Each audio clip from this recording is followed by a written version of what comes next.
प्रिय विद्यार्थियों, मैं डॉक्टर दीपक सालवी, सहायक आचार्य चित्रकला विभाग, राजकीय महाविद्यालय सागवाड़ा, जिला डूंगरपुर।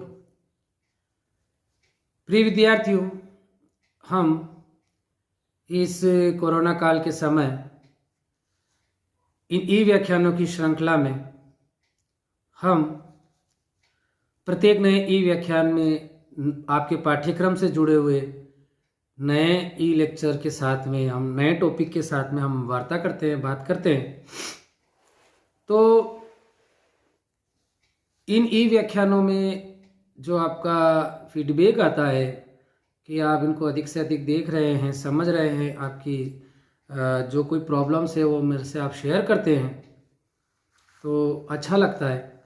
और आप इनको अच्छे से स्टडी करें, इसके लिए मैं निरंतर प्रत्येक दिन आपके विषय से संबंधित first year, second year, third year के आपके विषयों से संबंधित मैं ई व्याख्यान आपको प्रेषित करता हूं कि आप कोरोना काल में इन ई व्याख्यान के द्वारा आपकी स्टडी, आपके पाठ्यक्रम को आप जारी रख सकें, आपकी पढ़ाई से आप जागृत रह सकें और आपको बहुत सारी चीज़ें आपको समझ में आए। इसके लिए मेरा प्रयास है कि आपको अच्छी सामग्री के साथ में, अच्छे ई लेक्चर्स के साथ में मैं आपको साझा करूं।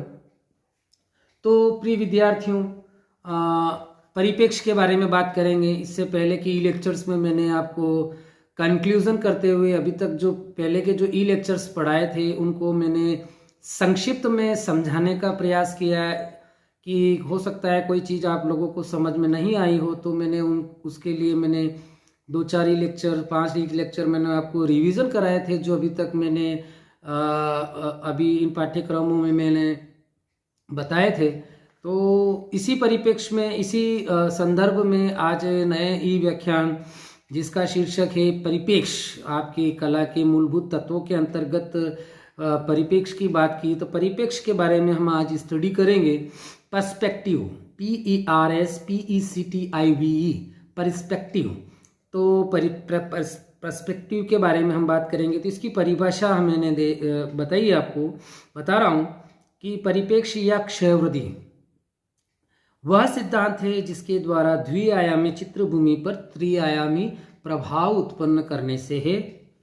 इस विधि में मूल आकृति का कुछ भाग अदृश्य या कम हो जाता है। कलाकार अपने चित्र तल पर किसी भी वस्तु के केवल 2 ही आयाम को प्रस्तुत करता है, किंतु तीसरे आयाम का भ्रम उत्पन्न करने के लिए वह किसी विशिष्ट विधि का प्रयोग करता है। वह परिप्रेक्ष्य प्रणाली कहलाता है। इस परिप्रेक्ष्य प्रणाली का प्रयोग चित्रभूमि पर अंकित वस्तुओं के आकार में हुए क्षय एवं वृद्धि तथा वातावरण में दूरी तक जाती हुई समानांतर रेखाओं के एक निश्चित बिंदु पर मिलन के रूप में किया जाता है। इसे दृष्टि भ्रम भी कहा जाता है। जैसे आसमान एक निश्चित दूरी पर पृथ्वी से मिलता हुआ प्रतीत होता है, रेल की पटरी दूर होती हुई आगे जाकर बंद होती दिखाई देती है, जबकि वास्तविकता ऐसी नहीं होती है।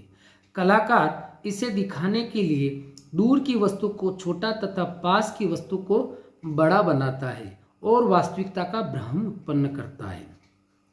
परिप्रेक्ष्य या क्षयवृद्धि के इन सिद्धांतों के लिए कुछ साधारण नियम प्रतिपादित किए गए हैं जिनके माध्यम से इन सिद्धांतों को समझा जा सकता है। रेखा तथा वर्ण के प्रयोग को आधार मानते हुए क्षयवृद्धि को निम्नलिखित 2 वर्गों में विभाजित किया जा सकता है, जो इस प्रकार है।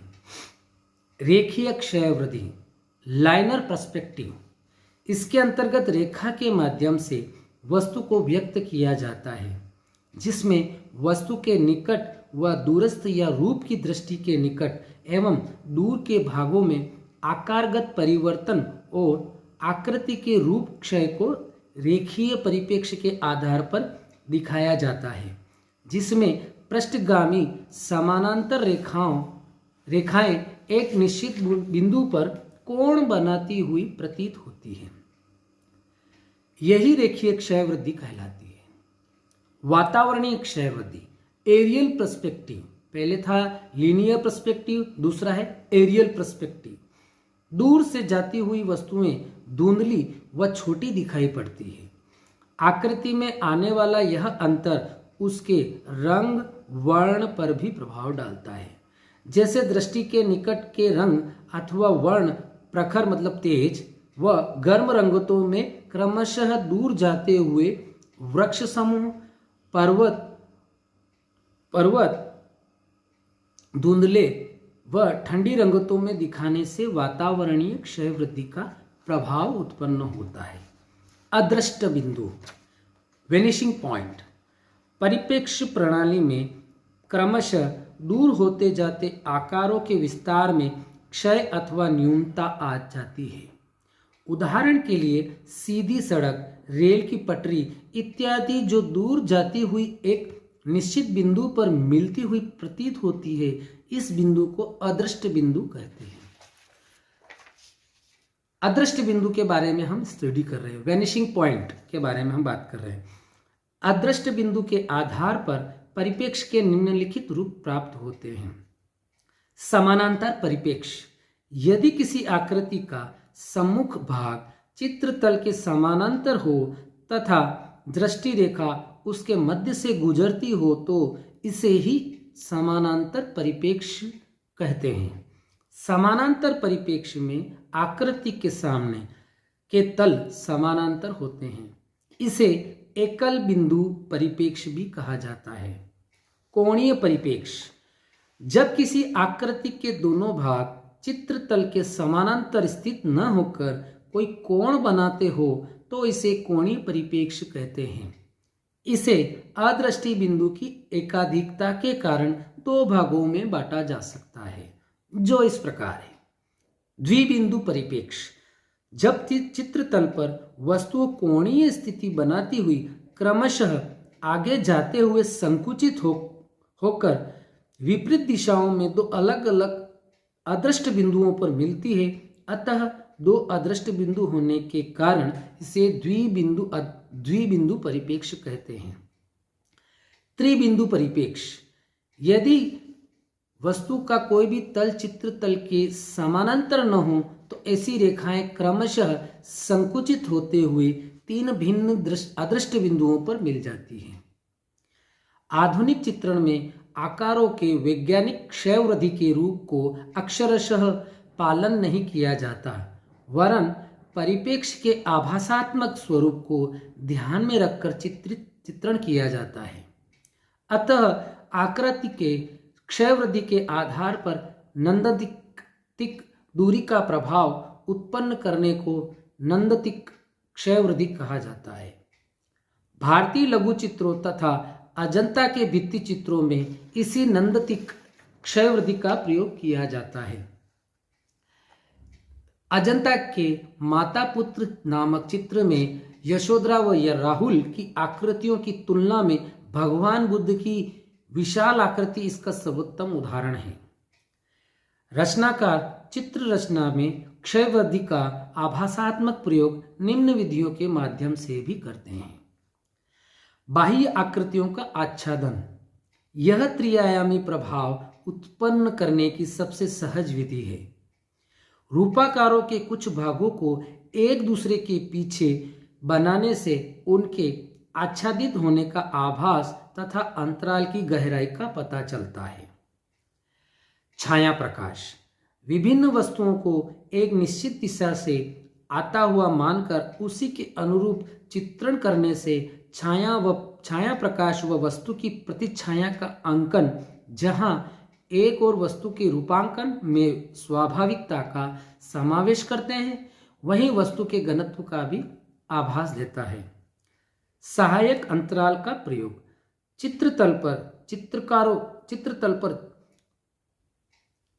चित्रकार के मध्य रिक्त स्थान के माध्यम से दर्शक की दृष्टि को गतिमान कराते हुए एक आकार से दूसरे आकार तक ले जाने में सक्षम होता है।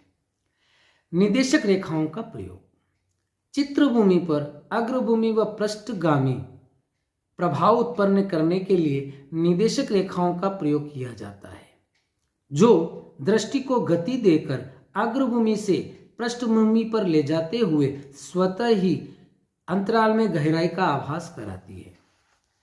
विभिन्न आकार एवं वर्णों का प्रयोग। यदि रूपाकारों को क्रमशः छोटे व बड़े आकारों के रूप में बनाया जाए, बिना परिप्रेक्ष्य के नियमों का पालन करते हुए और उनमें शीतल व उष्ण पृष्ठगामी संगतों का प्रभाव उत्पन्न किया जाए, तो स्वतः ही अंतराल में गहराई का आभास उत्पन्न होता है। परिप्रेक्ष्य का महत्व बहुत महत्वपूर्ण क्योंकि परिप्रेक्ष्य का कलाकार के कलाकर्म में, कलाकृति के निर्माण में क्या महत्व होता है, इसका मैंने आपको ये अब समझाने का प्रयास कर रहा हूँ। परिप्रेक्ष्य प्रणाली इस दृष्टिकोण से एक महत्वपूर्ण सिद्धांत है कि इसके माध्यम से अंतराल में यथार्थ की आभासात्मक प्रस्तुति कराई जा सकती है। वर्तमान समय में स्थापत्य रचना, अभियांत्रिकी, औद्योगिक परिकल्पना, दृश्य चित्रण एवं अन्य कलाओं में इसका प्रयोग व्यापक रूप से देखा जा सकता है। अतः क्षय वृद्धि से तात्पर्य चित्र में ठोस वास्तविकता एवं गहराई की अनुभूति कराना है, वस्तुओं में निकटता व दूरी का भान कराना है। आधुनिक कलाकार भी कलात्मक कौशल के द्वारा परिप्रेक्ष्य का चित्रण करते हैं। तो प्रिय विद्यार्थियों, आज हमने परिप्रेक्ष्य के बारे में हमने स्टडी किया। परिप्रेक्ष्य के विभिन्न प्रकार के चीज़ों पे हमने प्रकाश डाला और परिप्रेक्ष्य जो है वो पर्सपेक्टिव जिसको बोलते हैं, पास की चीज़ बड़ी और दूर की चीज़ छोटी अंकन करने का।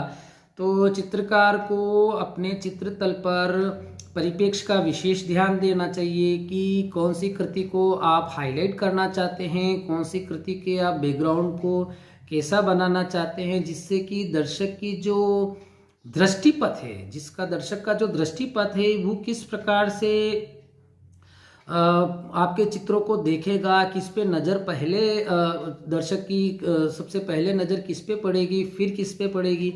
तो इसमें आकार भी कार्य करते हैं। स्पेस में मुख्य आकार कहाँ है उसका भी प्रभाव पड़ता है।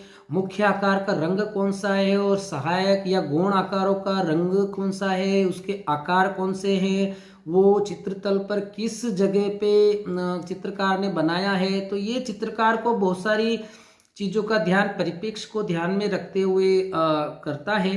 तो ये धीरे धीरे जो अभ्यास हम करते हैं, आप कोई भी चीज़ को ड्रॉ करें लेआउट पे, तो कौन सी चीज़ को आपको हाईलाइट करना है, कौन सी चीज़ को आपको हाईलाइट कम करना है, क्या चीज़ आप मैसेज देना चाहते हैं, क्या चीज़ बनाना चाहते हैं।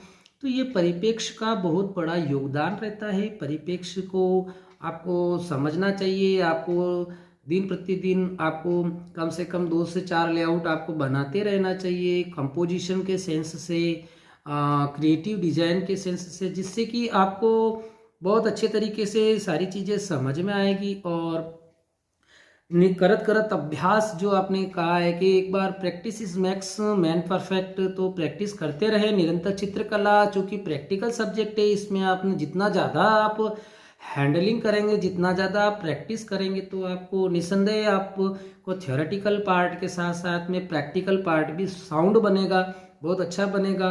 और जैसे जैसे अभी कॉलेज खुलते जा रहे हैं, तो आप अपना जो भी अभी तक साल भर जो कार्य किया है मुझे चेक कराते रहे, जिससे कि आपकी कोई कमी पेशी है। तो वैसे तो मैंने ऑनलाइन बहुत सारे विद्यार्थियों को गाइडेंस किया है कि इसमें ये चीज़ जोड़ो। कोई लेआउट किसी ने मेरे को सेंड किया है व्हाट्सएप के माध्यम से, किसी भी माध्यम से, तो मैंने उसमें करेक्शन करके बताया भी है। तो आप नित नए कार्य करते रहें, थियोरेटिकल पार्ट को बहुत आत्मसात करते रहें, और आपकी जो सबमिशन फाइल है वो आप कंप्लीट कर ले। वापस कह रहा हूँ, A4 साइज के 100 से 150 स्केच के बीच में बनाना है आपको। स्केचिंग, वस्तु चित्रण, कप, प्लेट, फलन, मानवाकृतियाँ आदि चीज़ें आपको बनानी है। और 5 शीटें आपको स्टिल लाइफ की कलर के साथ में, शेडिंग के साथ में, हाफ इम्पीरियल जो ड्राइंग शीट बड़ी होती है उसकी आधी हाफ इम्पीरियल साइड पे 5 वो बनानी है। 2 आपको पेंसिल शेडिंग से उसी शीट पे, ड्राइंग शीट पे बनानी है, हाफ इम्पीरियल साइज पे। और सबमिशन फाइल जमा करने का समय नज़दीक आ गया है, तो आप अच्छा प्रयास करें, अपनी फाइल अच्छी बनाएं और आपको जो असाइनमेंट्स दिए हैं मैंने व्हाट्सएप के माध्यम से, उनको आप देखें, समझें और पूरा करें, इसी आशा के साथ। Thank you very much.